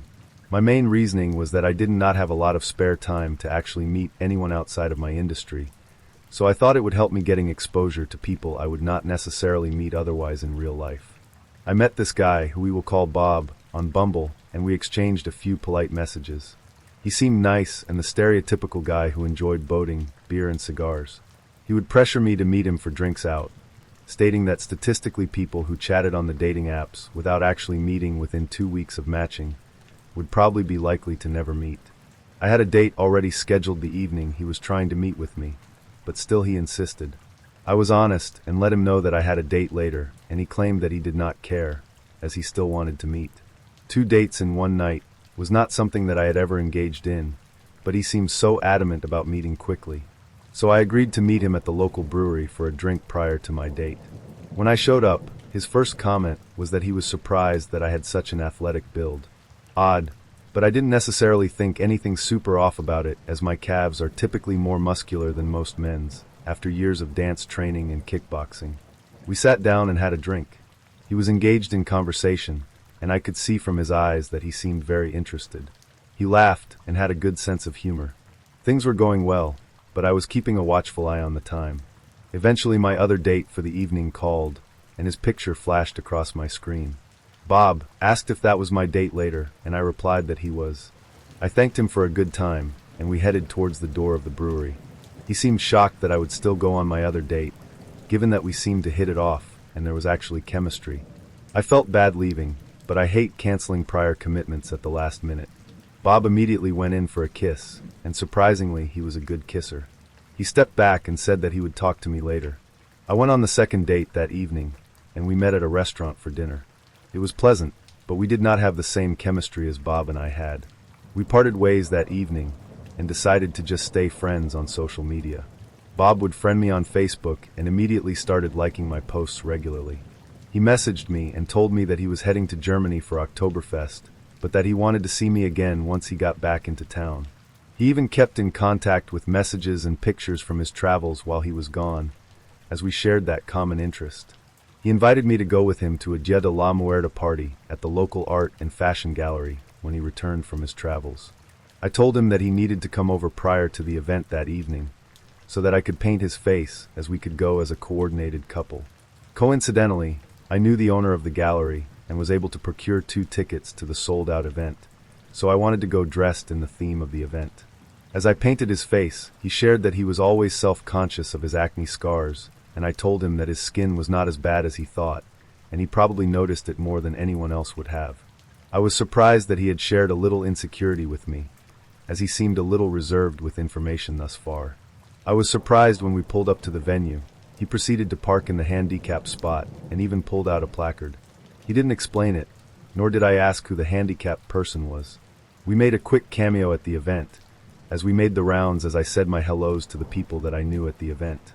He also knew some of the people, as he used to own several coffee shops in the local area, in addition to being a local firefighter. He loved all of the compliments he received from random strangers on how authentic our costumes and makeup were. We had plans to go to dinner after the event at a local Mexican restaurant that would have appreciated our authentic garb, while not batting an eye at our appearance. Instead, he walked quickly ahead of me, passing the restaurant and headed towards another restaurant that we did not discuss. As he got us seated at the oyster bar, I hate seafood. I looked at the menu to see what I could eat. He proceeded to order oysters. The only thing that I could feed myself without messing up the sugar skull makeup were the blue cheese fries. He turned to me and said, "Why do you exercise if you are going to eat like that?" I was shocked and just stared at him. I told him that I exercised so that I could eat like that. I eventually started to ask him questions as to what happened to his prior marriage when he brought it up. In typical bitter ex form, he began trashing his ex-wife, saying that she deceived him and took all of his money. I had a feeling that there was something else that happened behind the scenes with their divorce. After he dropped me off at home, he didn't even go in for a kiss this time. I couldn't understand what suddenly changed and what he was such a jerk after making all of this effort for weeks since our first date. I began to Google him and could not find anything. Literally nothing, which was odd because he was known as a local businessman from his coffee shop days. As we were friends on Facebook, I happened to look at Messenger and realized his last name was spelled a letter off. When I searched that name, I finally found the domestic violence charge that eventually led to his dismissal from the local fire department. This explained his anger issues towards his ex-wife. She was the stereotypical trophy wife by all appearances. She was very fit and pretty by all accounts. I was shopping a few days later and saw this shirt and laughed, because it seemed so fitting of the scenario a few nights prior. So I snapped a picture and sent it to him. He didn't respond. He would eventually become open about his new relationship on Facebook. I was happy for him. She seemed to be what he was looking for physically, much like his ex-wife, Build Wise. He would continue to follow my travels and adventures on Facebook, often joking offering to be my assistant and carry my luggage. While I was out of the country, he would text me asking me if I could help his girlfriend get into my industry.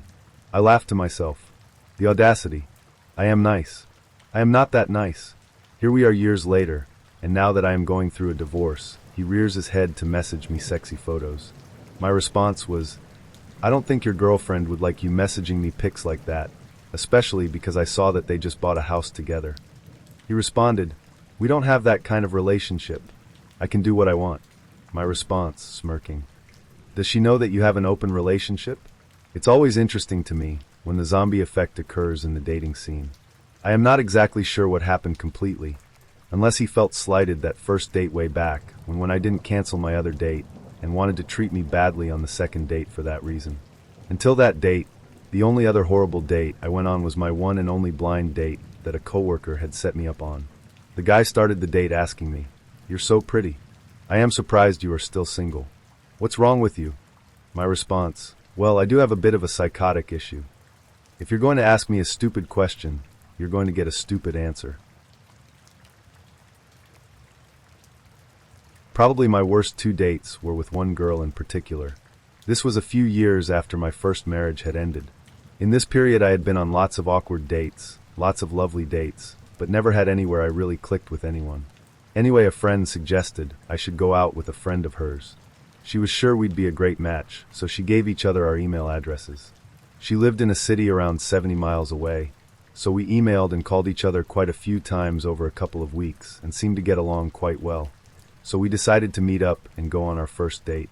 She said that the coming weekend she had a friend's birthday party to go to and suggested that I be her and friend.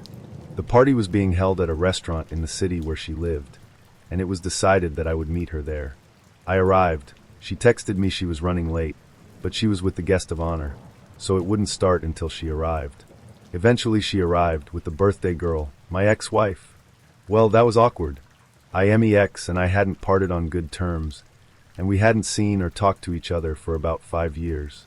I suggested I should leave, but my date said she wanted me to stay. I remained polite, as did my ex, but it kind of put a damper on the evening. It turned out my date and my ex had been childhood friends, had fallen out of touch, and had encountered each other only a few months prior. Consequently, my date knew nothing about us having been married. After the evening, my ex briefly spoke with me and apologized for wrecking our marriage and for all the heartache she caused, that she hoped we could be friendly, and wished my date and I well. My ex suggested we should get along well.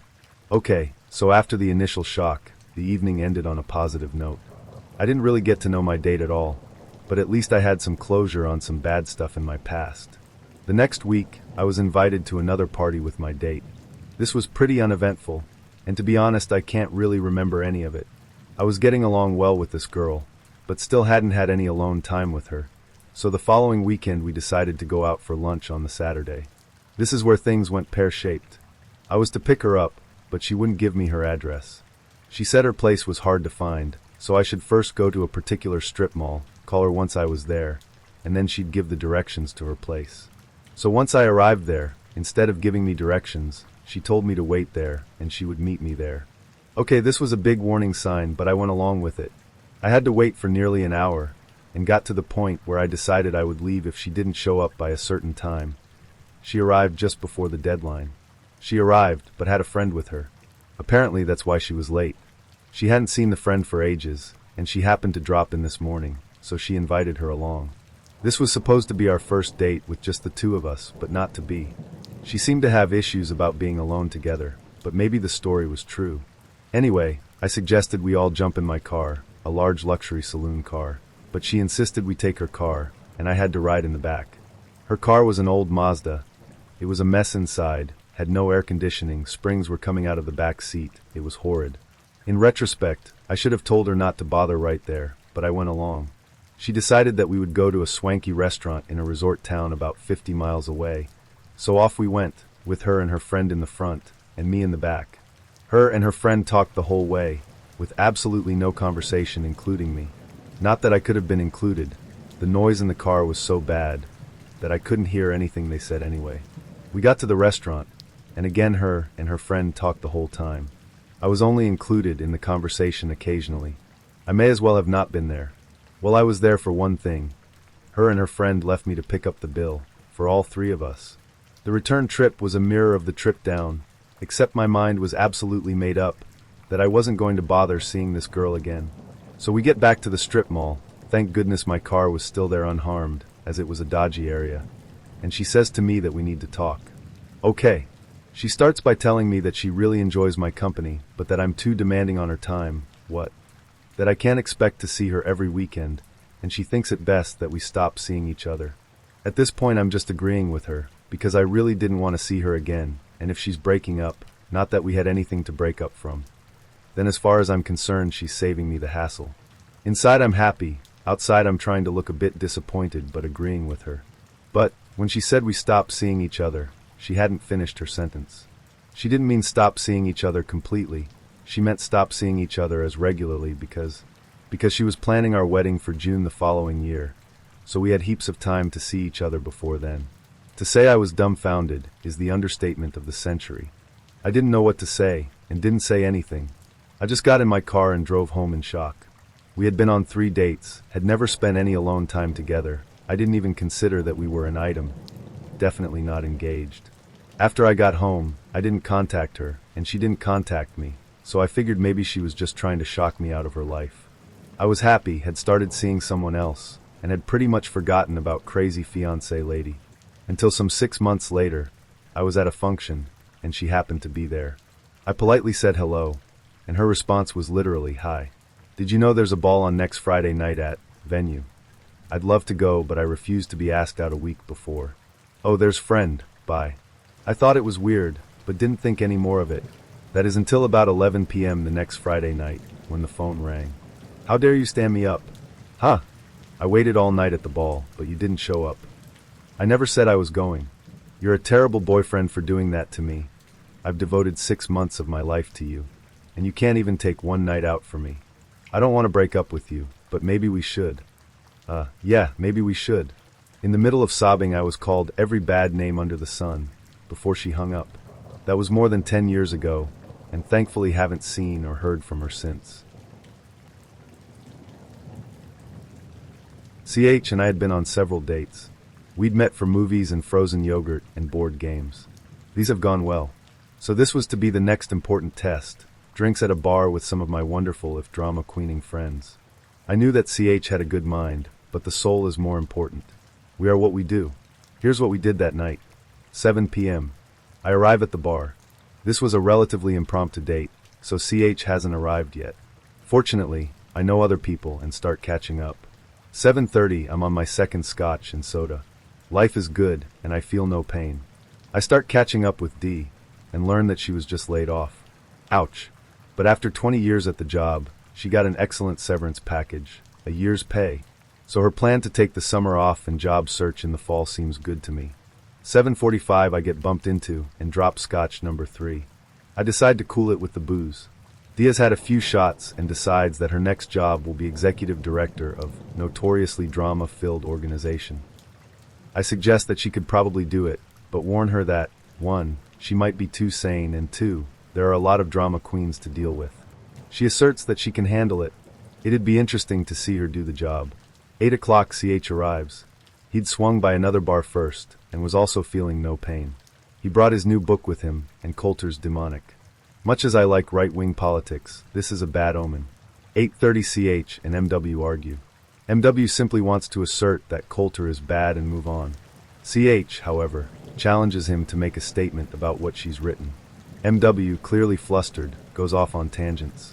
CH sticks to the topic like a pit bull with a thigh bone. 9 o'clock, CH and MW are still beating the dead horse, as I tell them, so I talk to other people. I've missed MD a lot, and it's good that he's back and in town. The two of us snark about the silliness going on around us. 9:30, CH and MW are still haggling. B drops on by. He eggs on the conflict. I'm still drinking club soda, and my head has cleared up somewhat. I start chatting with a few of CH's friends who are in the bar that night, A and S. L joins us and talks real estate. 10 o'clock, MW complains about CH berating him about politics. Given that MW cannot ever say what he feels, I suggest that next time he tells someone that he really doesn't feel like talking about the subject and move on. I try to change the subject then, but MW keeps complaining. I tell him that the horse is long dead and to stop beating it. He complains more. I tell him that if snivels one more sentence about in Coulter, I'll switch from horse beating to MW beating. He lurches out the door. 10:30, B and CH start arguing over in Coulter. B attempts to wrestle the book out of CH's hands, and a drink gets smashed on the ground.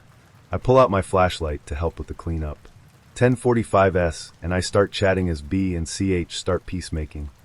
Apparently having a flashlight in your pocket attracts a certain kind of guy.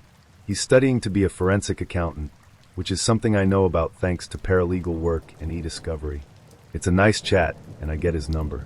Yes, I'm sort of on a date with someone else. I figured, correctly, that things were going south quickly. Future dates were seeming as probable as a Newt Gingrich presidency. 11 o'clock, CH decides to go to a bar where he's been banned. A bouncer there doesn't much care for his antics. I suggest we do something else, but he insists. You gotta dance with them as brungya, goes the saying. 11:15, he goes on ahead. I chat with MD before he goes home. He and B keep snarking about our mutual friends and each other. I wish us good night. 11:20, I head over to the other bar. It seems quiet. I go upstairs and have another club soda. CH and I chat, but it's hard to hear over the loud music. His bouncer finds him and drags him outside. I follow, concerned. 11:25 in the street, which is brighter than the bar. I can see that the bouncer has massive shoulders, which imply some serious gym time, and bitch tits, which imply some serious steroid abuse. He looks to be in the midst of roid rage. He goes over to a nearby cop and demands that she arrest CH. 11:30, I watch from across the street. I can't hear what CH said, but he says something that makes the female cop slam her hands on the hood of her car. She talks into a walkie-talkie. Soon we have 8 cop cars around us. Clearly, this boy is a threat. 11:35 L comments that really, while all this commotion is going on in the relatively nice part of town we're in, we've probably had a homicide or 2 in the hood. Our friend CA comes by and wonders why he can't get this kind of police response when his car gets broken into. I ask how often that happens. He says every 3 months or so. 11:40 L wants to go tell the police what he thinks. I suggest this would be a bad idea, but if he wants to bail CH out of jail, he ought to. Lloyd gives me a business card, and I go up to where CH is studiously ignoring the police by reading in Coulter while they stand around him. Reading a book in front of cops seems to be his way of avoiding disorderly conduct charges. A cop informs me that my friend is too busy to talk. I agree and simply mention that a mutual friend has offered to bail him out. I show the man the card, resist saying that I didn't have time to bake a hacksaw into it, and hand it to CH. I thanked the officer for his time, patience, and service and went back across the street. 11:45 I chat with the bouncer, whose name is Tom. He's calmed down somewhat, and it becomes clear that he and CH are like Dennis the Menace and Mr. Wilson. He seems like an okay type. I also chat with the female police officer, Officer Goodwin. She has a tattoo in an elegant script that reads faith, one way, and hope when looked at upside down. I compliment her on her good taste. 11:50 the cops have nothing, and CH gets off with a warning. I walk him over to the subway. He explains that he loves a challenge. I suggest that controlling his own behavior would be a good challenge. He seems uninterested in it. We walk in stone silence. He apologizes. I tell him not to apologize unless he's sincere. He says that he's sincere, and I say he's grinning too much. He thanks me for staying, and says that most dates would have gone away. I explain that I have notoriously poor judgment about such matters, and that I wanted to be a witness in case he got beaten up. He said that such things don't happen. I suggest he try saying that to a room full of working-class black people. He thanks me for getting him to the subway. My last words, good night, knucklehead. Oh dear, this happened to me just last week. I am on the Bumble dating app. I accepted a date with a guy on there who coincidentally happened to be a brother of a guy I have known casually for a few years. This mistakenly made me feel he must be safe and normal. I allowed this person to pick me up from my house. Huge mistake. One of the first questions he asked me is, "Are you racist?" I replied, "No, I don't feel I am." "Why?" He replied, he is not racist, but he doesn't like airs. At first, I thought I heard wrong. I did not. For the rest of the evening, much of his conversation consisted of using the N-word repeatedly, coupled with questions asking me if I had ever dated an. He said he could never date a woman who had F. Ked 1. He was also overly hyperactive. I believe he might have been on something like speed, or something else. Honestly, I have no idea. He showed me screenshots of pics and comments from my private Instagram. He criticized my photos, and said I posted them for attention. He told me he Googled and researched me. He said he did not like the thought of any woman of his receiving comments on her photos by airs. He loved using the N-word. I asked how he was able to obtain any photos since my Instagram is private. His answer was because he is ex-military. He proceeded to tell me about men he had killed in Iraq at point-blank range during Operation Freedom. He also announced he wanted me to post only photos of him and I on my social media accounts. He asked what I was doing the next day, and I said I am busy. The following day I received a text from this racist maniac saying he's sitting in his vehicle in my driveway. I texted back I am not home, and I am disturbed to hear he is in my driveway. I explained I didn't want to see him anymore. He replied with several long texts begging me to be with him, telling me I am beautiful and amazing. He said he found and kept 2 strands of my hair. He spoke as if we had been dating for months. When I said I barely know you, please stop, he replied he would. He did not. I received more pleading text messages. Then I received a text asking to just hang out as friends. I said, no. We are 2 very different people, and it's best we don't see each other at all. He then replied with very mean name calling, and telling me I am fat. He called me Miss Piggy. LOL, he said 4 people had told him I am a fat bitch. He said he has $750K in the bank, and that was not enough to feed me. He told me to F off. I hope I will never hear from him again. I have saved all the texts from this man in case he ever shows up at my house again. I have them to show to the police. I have blocked him on all my sites, and hopefully he won't see this or anything else connected to me. This one Bumble date was definitely with a scary dude. Asterisk, I want to add that after this very upsetting experience, I deleted my profile on that dating app and have not been on any dating sites since. After my divorce, I tried a couple of dating sites for about 3 months total, and was not pleased with the quality of any of the men I encountered. After all I have been through, I have taken a complete break from socializing, and it has remained this way since January. I had many experiences on dating sites, a few weird situations here and there, the odd catfish, but most of them pretty good. This one is still quite fresh, but it has been by far the worst experience on a dating site, and it has left me sick to my stomach. It's a lot to read, so sit down with a hot cup of tea or whatever preferred beverage. So I matched with this guy, Jay, and we had an awesome conversation right away, great chemistry and all that, and we hit it off pretty quick. He mentioned he had kids, and they would always come first, which is not a problem for me at all. I assumed that he wasn't with the mother of his children anymore, as he was working and living 3 hours away from them. I actually found it admirable that he still made time for his kids every week to see them, even though he had a crazy work schedule. We talked for several weeks through text and phone calls, and he was the sweetest, attentionate funny. He would send me pictures of him and his kids having fun, and it made my heart melt. My pastime is to paint cute portraits, and he asked me to paint his kids, which I gladly accepted. By then I was pretty keen to meet him, and when the first date came I was super happy and excited. It was the cutest date. We played some board games in the car and ate popcorn next to a lake, talked until late together in the car. While we were talking, his phone was pinging quite a lot, and at one point he reached to look at the messages, and I didn't mean to glance, but the corner of my eye caught a text message from Princess. The girl in me of course was alarmed, but hey, I thought, we are only on the first date, and we haven't known each other for so long. So let's give him the benefit of the doubt, and don't ask questions otherwise he will think you are crazy. So I shoved that on the back of my head and continued staying in contact with him. He would take news every day, and talk about him and what he wanted. Explained to me that there was never any love in his marriage, so that's why it was over now. But he was looking for real love, a connection, someone to be with, etc. But he would always put his kids first. He said how the most important thing for him was honesty and communication. I thought how cool that he's got the vulnerability to talk about this to me. I was quite flattered, and my heart melted further. Now comes the second date. He asked me if I'd be keen to come up to his place, and even offered to pay for my gas money. I declined the money, but I thought it was really thoughtful of him. So jumped in my car and did the 3H trip to see him.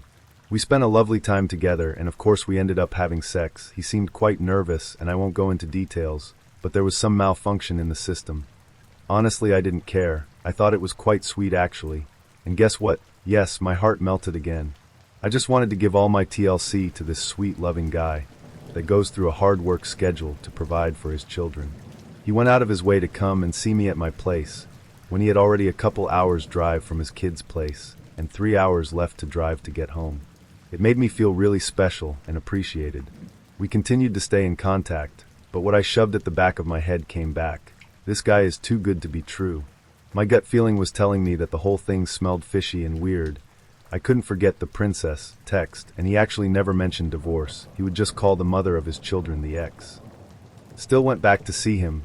We went for a walk, and he told me about his upcoming trip to Brazil in a month and a half, and I thought that it was so good for him to get some time for himself for once.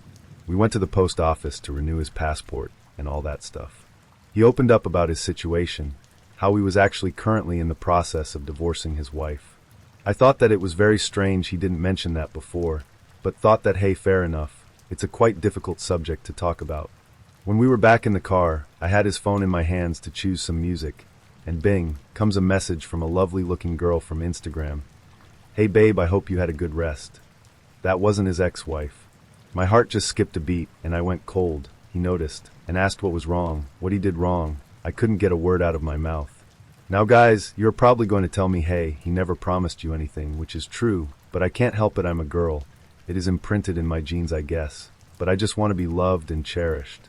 So when we came home, I was quite emotional, and I told him that okay, he didn't promise anything, and it hasn't been so long we've been dating, but if his thing is to have several girls in his life, great for him. I'm not there to judge, but it's not my thing and I don't want to be a part of it. I told him that this message reminded me of a very bad memory from when I found out my first love cheated on me. He looked at me and he was very understanding. He told me that he wanted to fix this. He would delete the girls that were talking to him. I told him it wasn't my point. If he is involved with those girls, I can't stop him from doing so, but I can stop myself from seeing him. He looked at me in the eyes and told me how he was someone that wanted just one person in his life, and that he was seating next to her right now. I wanted to believe him, so I did. He sounded so genuine. Later on in the evening, I still saw a message on the corner of my eye to Princess about a renewal of something, but my stupid ass just ignored it and thought he was probably calling his daughter like this or something. If you are still reading me, we are now close to the end of the story. I was trusting and happy to go see him again a couple of weeks later. So I did, and when I came over he wasn't there, but he had left the door open for me. He was still working at some friends, so he wouldn't be back for about 3 hours. I made myself comfortable, went to take something in the fridge, and then I saw on his calendar, only a month and a half until I can see C. Right away all the dots connected. We girls are pretty nifty at finding out who is who, and it was fairly easy to find out that C lives in Brazil, and is the one that sent the "Hey babe, I hope you had a good rest" message. I'm also pretty sure that she was the Princess contact on his phone. They were talking about the passport renewal. Funny enough, she looks like a more beautiful version of myself. I was extremely disappointed, so sent him a message to tell him I saw the calendar and connected all the dots, and that I understood he was going to see someone important to him in Brazil.